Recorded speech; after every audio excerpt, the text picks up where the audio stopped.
예수님이 자신을 세상의 빛이라고 이렇게 말씀을 하십니다. 이 말을 들은 바리새인들이 이렇게 말을 합니다. 내가 너를 위하여 증언하니 내 증언은 참되지 아니하도다. 우리들이 예수님을 믿을 수 있기 위해서는 이제 한 가지 조건이 이제 반드시 충족이 돼야 되는 게 있는데, 그가 세상에 나타나시는 일이 있어야 이 일이 가능하다는 겁니다. 그렇게 되면 그가 세상에 나타날 수 있는 방법은 하나밖에 없다는 거예요. 그는 엄마의 뱃속에서 아기로 태어나셔야 된다는 겁니다. 그렇지 않고 그냥 하늘에서 만약에 내려오신다면은 예수님은 이제 신은 될 수 있다는 거예요. 예수님이 신으로 오실 수는 있지만 인간이 될 수 없다는 겁니다. 그러니까 예수님은 온전한 인간이시면서 동시에 완전한 하나님이시다.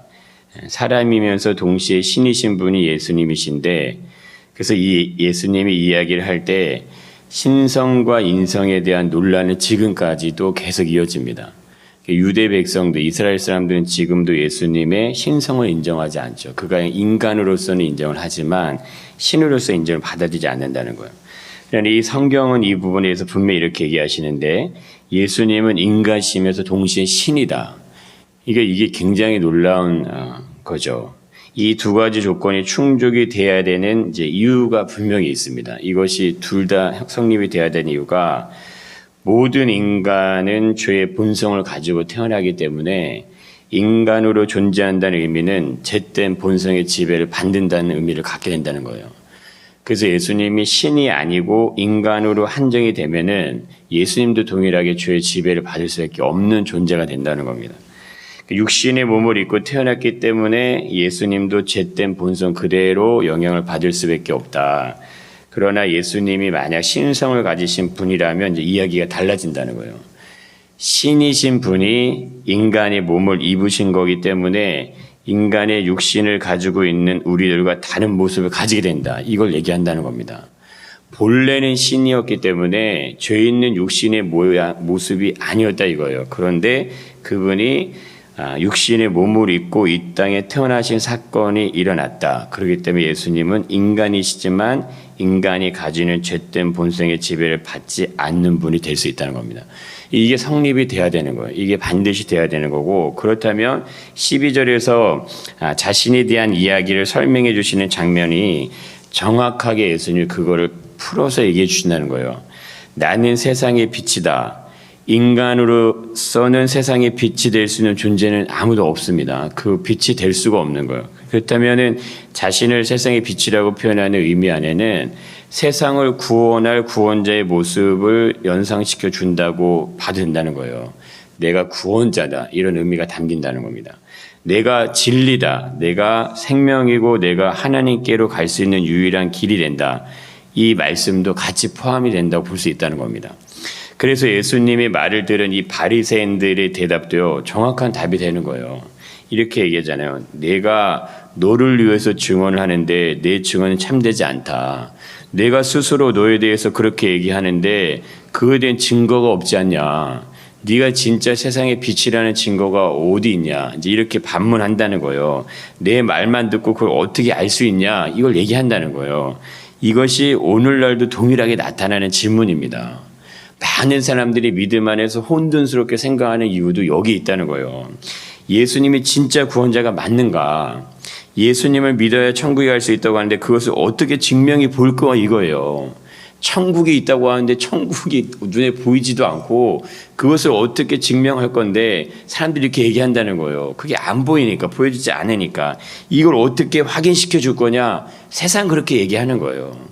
그래서 믿음이 있지만 육신의 모습을 따라 그냥 가는 겁니다. 내 육신이 피곤하면 피곤한 대로 가고 사연이 있으면 사연이 있는 대로 그냥 가버리는 거예요.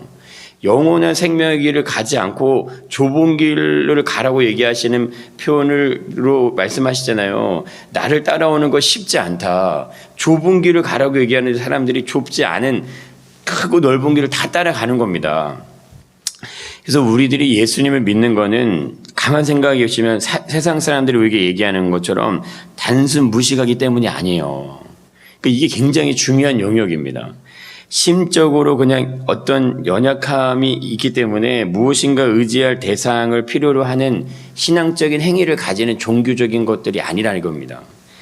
우리가 사복음서를 자세히 읽어보시면 이 부분을 알 수 있는데 예수님은 아무나 믿을 수 있는 분이 아니라는 겁니다. 절대 예수님은요 아무나 믿을 수가 없습니다. 예수님을 진정한 구원자로 믿는 사람들보다 믿지 못하는 사람이 수천 배는 더 많아요. 그를 성경이 허다한 무리로만 표현해 놨지만 실질적으로 예수님이 이 땅에 오셨을 때도 동일하게 예수님을 메시아로 못 믿는 사람들이 더 많았다는 겁니다. 그럼 오늘날 우리가 예수님을 실제적으로 눈을 보면서 믿는 것이 아닌데 예수를 믿고 따라가는 것이 믿지 않은 사람들에 비해서는요 극소수일 수밖에 없는 게 정확히 맞는 거고, 그 극소수의 어떤 믿음에 가진 사람들이 믿음을 지키기 위한 어떤 영적인 싸움을 싸워 나가는 거는 더 극소수밖에 될 수밖에 없는 게 맞다 이겁니다. 이게 치열한 영적 싸움입니다. 이게 보이지 않는, 눈에 보이지는 않지만 엄청난 일들이 휘몰아치고 있는 겁니다. 왜냐하면 이게 그의 기적적인 행위를요 믿고 따를 수는 있다는 거예요. 예수님은 기적을 행하시고 능력을 보이셨기 때문에 수많은 무리들이 예수님을 따라갑니다. 그런데 문제가 되는 게 있어요. 그가 말하는 말을 이해를 못하는 거예요. 예수님이 얘기하시는 얘기를요 듣기는 듣는데 그 깨달아지지 않는 겁니다. 내가 하늘에서 내려왔다. 이게 내 자신이 하늘에서 내려왔다는 이 말 자체도 어렵잖아요. 나는 하나님의 아들이다. 나는 세상의 빛이다. 나는 구원자다. 이런 말들이요 이해가 잘 안 되는 거예요. 나를 믿는 자는 죽어도 살겠고 무릇 살아서 나를 믿는 자 영원히 죽지 않는다. 이런 얘기들이요 이게 피부로 실제적으로 와닿지 않는다 이겁니다. 이게 나에게 정말 필요한 말씀으로 확 들어와야 되는데 이게 들어오지 않는다 이거예요. 우리는 예수님이 행하시는 기적을 직접 눈으로 보지 못했습니다. 그런데 신기한 건 예수님이 하신 말씀을 믿음으로 받아들인다는 거예요. 이게 얼마나 큰 은혜입니까? 이건요 예수님의 말씀을 우리 안에 받아들인다는 것은 예수의 생명의 빛이 우리 안에 들어와 있다, 이걸 얘기한다는 거예요. 바로 나를 따르는 자는 어둠에 다니지 아니하고 생명의 빛을 얻으리라는 말씀, 이게 지금 예수님의 말씀 우리에게 적용된다 이겁니다. 예수님을 따른다는 의미는 빛이 되시는 그분이 우리 안에 들어와 계시는 겁니다. 그래서 우리의 삶은요 육신의 생명만 있는 게 아니고 빛 대신 생명이 동시에 존재를 하는 겁니다. 그래서 육신의 생명이 살아서 움직이는데 그것이 강해지면, 그것이 커지면 육신의 지배를 받게 되는 거고, 생명의 빛이 더 강해지고 커지면 생명의 빛이 영의 사람으로 살아갈 수 있는, 성령의 다스림을 받을 수 있는 은혜가 열려진다. 이걸 얘기하는 거예요. 그래서 육신대로 살 거냐, 성령의 인도하심을 받으며 살 거냐, 진리를 따라가며 살 거냐, 보여지는 세상에 어떤 놓여지는 거를 통해 그냥 살아갈 거냐, 이 두 싸움이 치열하게 우리 안에 일어나는 겁니다. 어떻게 이거를 싸워내고 이겨내고 이걸 어떻게 우리가 승리로 이끌어 갈 것이냐, 그거를 예수님 얘기하신다는 거예요. 그렇게 되면 나의 육신의 생명을 가지고 있지만 동시에 예수님과 같이 신성과 인성이 존재하시는 것처럼 우리 안에도 육신의 모습이 있지만 하나님의 영이 함께 거하시는 그런 사람이 되는 겁니다. 이게 로마서 말씀대로 표현이 나오잖아요. 육신의 사람이냐 영의 사람이냐. 요한복음 3장에서 예수님 이 부분을 물과 성령으로 다시 태어나는 거듭남으로 설명을 하시는 거예요. 예수님을 믿을 수 있다는 것은요 진짜 기적 중의 기적이에요. 이보다 더 놀라운 신비는 없는 겁니다. 그래서 이거하고요 우리의 삶에 가장 중요한 거, 바꿀 수가 없는 거, 비교가 안 되는 거예요. 그래서 마음을 다하고 목숨을 다하고 뜻을 다해 사랑하라는 의미가 절대 비교 가치가 없는 겁니다. 내가 가지고 있는 육신의 것으로 얻어지는 많은 모든 것들하고 영원한 생명하고는 비교가 되지 않는 거예요. 그렇다면 우리가 진지하게 고민을 해야 되는 부분이 있는 겁니다. 내 안에 예수의 생명의 빛이 존재하게 된 영의 사람이 우리가 됐다면 나는 누구를 위해서 살아가는 삶을 살 것이냐, 이게 중요한 거예요. 내가 왜 인생을 사고 내가 누구를 위해 살 것이냐, 이 질문은요 매우 정말 중요한 거예요. 왜냐하면 예수님이 이 땅에 오신 이유가 거기에 있습니다. 왜 오셨냐, 이거 왜 예수님이 왜 오셨고 이 땅에 오셔서 예수님은 무엇을 하셨냐, 그거를 가만히 들여다보면은 예수님에게는 분명한 정체성이 있다는 거예요. 자신의 길이요 혼란스럽지 않고 혼돈스럽지 않아요. 분명한 거예요. 분명한 걸 얘기하는 거고 분명한 거를 제시하는 거예요. 혼란스럽게 하고 어지럽게 하고 뭐가 뭔지 모르게 하는 게 아니고 정확한 걸 얘기한다 이겁니다. 우리도 마찬가지인 거예요. 정확한 빛이 세상의 빛이기 때문에 그 빛을 따라가면 되는 거예요. 흔들 이유가 없는 거고 그 빛은요 명확한 겁니다. 그게 진리고 생명이 되는지 믿습니다. 그분을 온전하게 신뢰하고 따라가는 거, 그리고 그분 안에서 내 삶이 온전하게 지켜질 수 있도록 그분을 따라가는 것이 빛 대신 생명이 우리 안에 존재하게 되는 이유인지 믿습니다. 그렇게 하기 위해서 우리를 불러내셨고 우리에게 영원한 생명을 약속해 주시니 믿습니다. 세상이 아무리 좋은 것들이 많고요, 육신의 어떤 만족과 정욕을 채울 수 있는 부분들이 많다 해도요, 절대로 흔들리지 않아야 되는 부분, 절대로 우리가 흔들릴 수 없는 것이 생명의 빛이 내 안에 존재한다는 거예요. 그 생명의 빛이 내 안에 들어와 있다는 겁니다. 그러면 그 생명의 빛으로 다스림을 받아야 되는 거예요.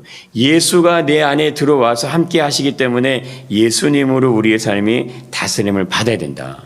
이것을 주시기 위해 예수님이 인간의 몸을 입고 이 땅에 오셨다. 만약에 예수님이 오시지 않았다면 우리는 어쩔 수 없이 어둠에 그냥 사로잡혀 있는 죄된 본성의 지배를 받을 수밖에 없는 그런 존재라는 거예요. 그럼 영원한 형벌을 그냥 받을 수밖에 없는 거예요. 육신대로 살지만 그 형벌을 피해갈 수 있는 사람이 아무도 없죠.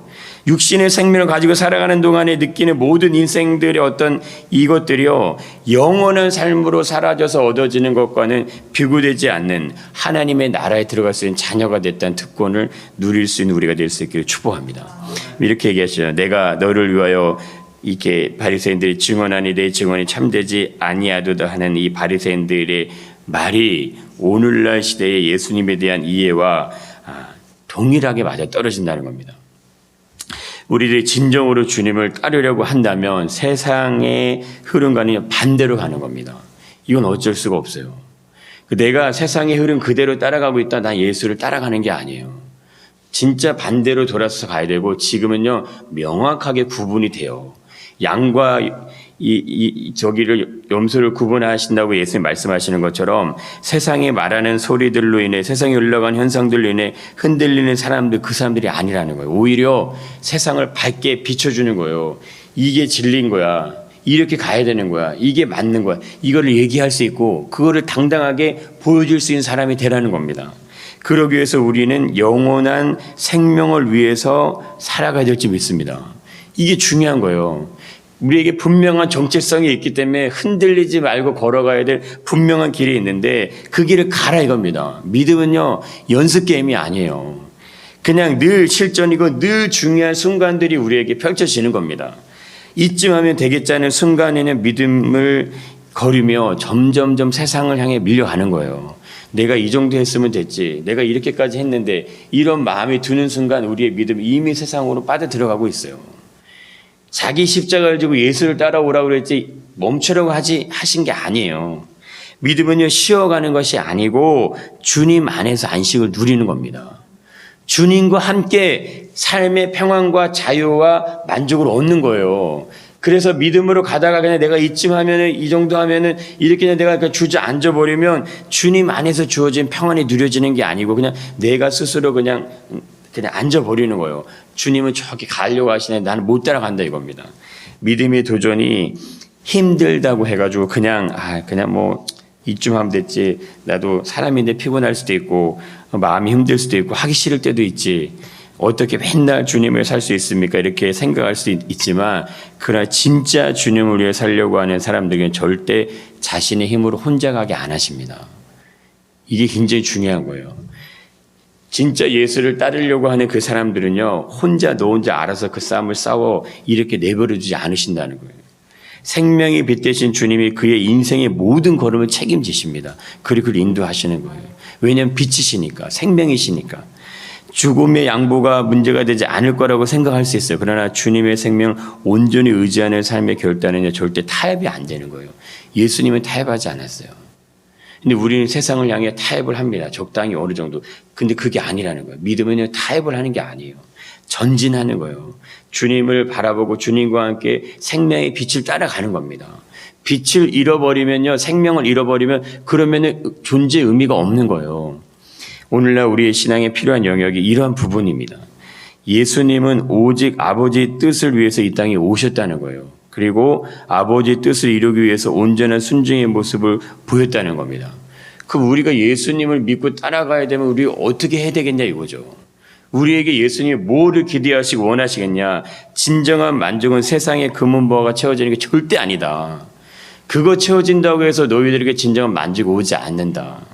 차고 넘치는 물질의 축복을 받는 것도 아니다. 오직 한 가지입니다. 주님 안에 있는 거예요. 그게 진짜 복이다 이렇게 얘기하시는 거예요. 그분으로부터 모든 게 왔기 때문에 주 안에 내가 있을 때, 주님이 내 안에 계시고 내가 주님 안에 있을 때 주님이 오셔서 영원한 생명의 빛으로 내 삶을 바꿔놓으실 줄 믿습니다. 날마다 매일같이 내 삶을 바꾸시기를 원하는 마음이 있어야 돼요. 간절한 기대가 우리 안에 있어야 된다는 거예요. 그 걸음이 느릴 수 있으면 그거 잘 안 될 수도 있고 그것이 더딜 수도 있어요. 상관없습니다. 내가 날마다 주님을 의지하려고 하는 그 중심의 마음만 제대로 서 있으면 되는 거예요. 그러면 어떠한 폭풍이 몰려오고 어떠한 우리 인간의 어떤 2022년을 예측하는 많은 수많은 소리들이 있다 할지라도 하나님이 먹이시고 입히시고 돌보실 줄 믿습니다. 그러면 이게 하나님이 먹이시는 그 지경 안에 들어가는 자들에겐요, 그의 나라 영광이 공급되게 돼 있어요. 이 세상엔요, 눈에 보이는 세상의 나라가 있고 보이지 않는 영원한 하나님의 나라가 있어요. 그게 동시에 이 세상 안에 있는 겁니다. 그 나라의 임재와 통치를 받는 자녀들은 하나님의 백성들이기 때문에 하나님의 천군 천사가 그들을 돕고 먹이시고 세우시고 돌보실 줄 믿습니다. 근데 그게 아니면요, 그냥 세상의 많은 예측들로 인해서 굉장히 혼란스럽고 혼돈스러운 거예요. 이제 보시죠. 앞으로 얼마나 더 혼돈스러운 일들이 많이 벌어질까.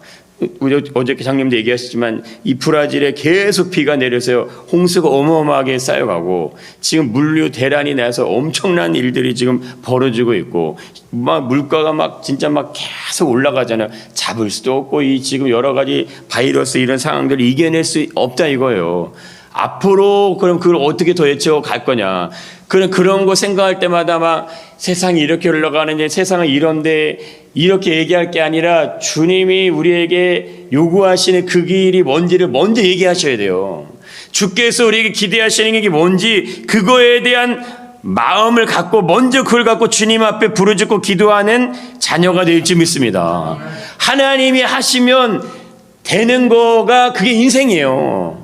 이 지구라는 땅덩어리 안에서 존재되는 모든 일들은요, 인간이 만들어내는 것 뿐이지 하나님이 운행하시는 그것은요, 훨씬 더 크고 놀라운 거예요. 그 은혜의 빛이 우리에게 들어와 계시다 이겁니다. 그 생명의 빛이. 그러면 이렇게 얘기하시잖아요. 예수님도 예루살렘의 딸들아 나를 위하여 울지 말고 너희와 너희 자녀를 울라 이렇게 얘기한다는 거예요. 주님이 주시는 생명의 은혜를 매일의 삶에서 온전히 누리는 인생이 될 수 있기를 그걸 간절히 붙잡고 우리가 이 특세의 기간을 열어가기 원합니다. 그러기 위해서 우리 삶에 가야 될 분명한 길이 있다는 거예요. 우리가 예수님이 이 지금 고난의 길을 가실 때 예루살렘의 딸들을 위해서 얘기했던 이 메시지가 굉장히 중요한 메시지입니다. 너희들 자신을 지켜내라. 너희들 자신이 정말 진짜 믿음의 사람으로서의 역할을 감당해내라. 나를 위해서 울 필요 없다. 나는 내가 가야 될 길을 간다. 너희를 구원할 구원의 길을 간다. 마땅히 내가 가야 될 길을 간다. 내가 있느냐 없느냐, 하나님이 살아있느냐 없느냐 그거 갖고 얘기할 게 아니고 진짜 살아계신 하나님 제대로 온전하게 믿으라 이겁니다. 진짜 예수를 믿고 정말 예수와 함께 살고 진짜 예수와 함께 동행하는 삶을 살아가기 위해서 그래서 너희 자신을 위해서 울어라. 바뀌지 않는 고집, 해결되지 않는 여러 가지 일들로 인해서 우리가 세상 가운데 예수를 믿고 하나님 믿는다고 하는데 진짜 하나님 믿고 하나님을 따라가는 삶인지 아닌지 그걸 돌아봐라 이겁니다. 오늘날도 동일하게 하나님의 그 메시지가 우리에게 중요한 메시지일지 믿습니다. 주님의 기쁨이 되셔야 돼요. 마찬가지 아닙니까? 우리가 주의 기쁨으로 주님의 어떤 기쁨의 삶을 살게 되면 그러면 하나님의 어떤 우리에게 주시려고 하는 성경을 통해 나타나신 하나님의 온전한 기적적인 역사 그게 우리의 것이 될지 믿습니다. 그거를 돌파하고 뚫어내고 그것을 이룰 수 있는 은혜를 주시옵소서. 그걸 열어 주시옵소서. 그런 은혜가 있으시기를 축복합니다.